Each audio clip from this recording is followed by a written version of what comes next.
ಶಾಸಕ ಗಾಲಿ ಜನಾರ್ದನ್ ರೆಡ್ಡಿ ಮನೆ ಮುಂದೆ ಗಲಾಟೆ ಕೇಸ್ ವಿಚಾರಕ್ಕೆ ಸಂಬಂಧಪಟ್ಟಂತೆ ಓರ್ವನ ಬಲಿ ಪಡೆದಿದ್ದಂತಹ ಗಲಾಟೆ ಪ್ರಕರಣದ ಬಗ್ಗೆ ಈಗ ಸಿಐಡಿ ತನಿಖೆ ಚುರುಕಾಗ್ತಾ ಇದೆ. 50 ಆರೋಪಿಗಳಿಗೆ ವಿಚಾರಣೆಗೆ ಹಾಜರಾಗಬೇಕು ಅಂತ ಹೇಳಿ ಈಗ ನೋಟಿಸ್ ಹೋಗಿದೆ. ಕಳೆದ ಏಪ್ರಿಲ್ 28ರಂದು 20 ಜನರ ವಿಚಾರಣೆ ನಡೆಸಿದಂತಹ ಸಿಐಡಿ ಟೀಮ್ ಇದೀಗ ಮತ್ತೆ 50 ಜನರಿಗೆ ಸಿಐಡಿ ಅಧಿಕಾರಿಗಳಿಂದ ಬುಲಾವ್ ಹೋಗಿದೆ ನೋಡಿ. ಶಾಸಕ ನಾರಾ ಭರತ್ ರೆಡ್ಡಿ, ಜನಾರ್ದನ್ ರೆಡ್ಡಿ ಬೆಂಬಲಿಗರಿಗೆ ಸಿಐಡಿ ಬುಲಾವ್ ಕೊಟ್ಟಿದೆ. ಕಾಂಗ್ರೆಸ್ ಬಿಜೆಪಿಯ ರೆಡ್ಡಿ ಬೆಂಬಲಿಗರಲ್ಲಿ ಮತ್ತೊಮ್ಮೆ ಆತಂಕ ಈಗ ಶುರುವಾಗಿದೆ. ಕಳೆದ ಜನವರಿ 1ರಂದು ನಡೆದಿದ್ದಂತಹ ಬ್ಯಾನರ್ ಗಲಾಟೆ ಇಡೀ ರಾಜ್ಯದಲ್ಲಿ ದೊಡ್ಡ ಮಟ್ಟದಲ್ಲಿ ಸದ್ದು ಮಾಡಿತ್ತು. ಆರೋಪ ಪ್ರತ್ಯಾರೋಪ, ಗಲಾಟೆ ಗದ್ದಲ, ಬಹಳಷ್ಟು ಡ್ರಾಮಾ ಕ್ರಿಯೇಟ್ ಮಾಡಿದ್ರು. ಜನವರಿ 1ನೇ ತಾರೀಕು ನಡೆದಿದ್ದಂತಹ ದೊಡ್ಡ ಮಟ್ಟದ ಬ್ಯಾನರ್ ಗಲಾಟೆ ಇದು. ಈ ಸಂಬಂಧಪಟ್ಟಂತೆ ಈಗ 50 ಜನರಿಗೆ ನೋಟಿಸ್ ಹೋಗಿದೆ. 50 ಜನರಿಗೆ ಈಗ ಸಿಐಡಿ ಟೀಮ್ ನೋಟಿಸ್ ಕೊಟ್ಟಿದೆ. ಚುರುಕುಗೊಳ್ತಾ ಇದೆ ಈ ಒಂದು ವಿಚಾರಣೆ.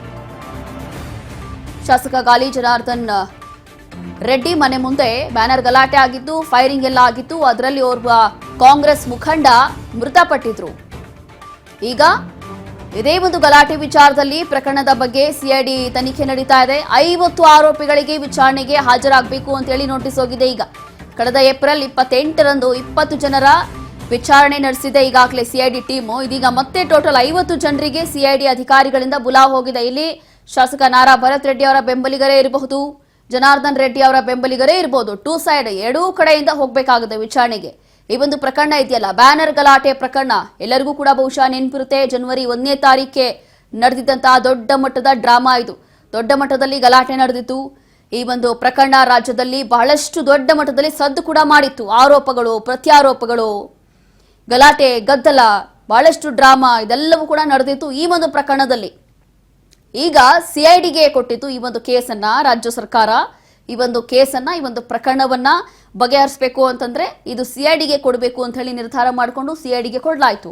ಈಗ ಟೋಟಲ್ 50 ಜನರಿಗೆ ನೋಟಿಸ್ ಹೋಗಿದೆಯಂತೆ. 50 ಜನರಿಗೆ ನೋಟಿಸ್ ಹೋಗಿದೆ ಅಂತಂದ್ರೆ ಇಲ್ಲಿ ಕೇವಲ ಜನಾರ್ದನ್ ರೆಡ್ಡಿ ಅಥವಾ ಶಾಸಕ ನಾರಾ ಭರತ್ ರೆಡ್ಡಿ ಅವರ ಬೆಂಬಲಿಗರು, ಎರಡೂ ಸೈಡ್ನ ಬೆಂಬಲಿಗರು ಕೂಡ ಇರೋವಂಥದ್ದು. ಈ ಒಂದು ವಿಚಾರಣೆಯ ನೋಟಿಸ್ ವಿಚಾರದಲ್ಲಿ 2 ಸೈಡ್ ಜನಾರ್ದನ್ ರೆಡ್ಡಿ ಅವರ ಬೆಂಬಲಿಗರಿಗೂ ಕೂಡ ನೋಟಿಸ್ ಹೋಗಿದೆ. ಅದಾದ ನಂತರ ಶಾಸಕ ನಾರಾ ಭರತ್ ರೆಡ್ಡಿ ಅವರ ಬೆಂಬಲಿಗರಿಗೂ ಕೂಡ ಸದ್ಯಕ್ಕೆ ನೋಟಿಸ್ ಹೋಗಿದೆ ಅಂತ ಹೇಳಿ ಗೊತ್ತಾಗ್ತಾ ಇದೆ. ಬ್ಯಾನರ್ ವಿಚಾರಕ್ಕೆ ನಡೆದಿದ್ದಂತಹ ಗಲಾಟೆ ಇದು. ಡಿಐಜಿ ವರ್ತಿಕಾ ಕಟಿಯಾರ್ ವರ್ಗಾವಣೆ ಮಾಡಿತ್ತು ಸರ್ಕಾರ ಆ ಸಂದರ್ಭದಲ್ಲಿ. ಅದಾದ ನಂತರ ಘರ್ಷಣೆ ಪ್ರಕರಣ ಸಿಐಡಿಗೆ ವರ್ಗಾವಣೆ ಮಾಡಿತ್ತು ರಾಜ್ಯ ಸರ್ಕಾರ ಕೂಡ.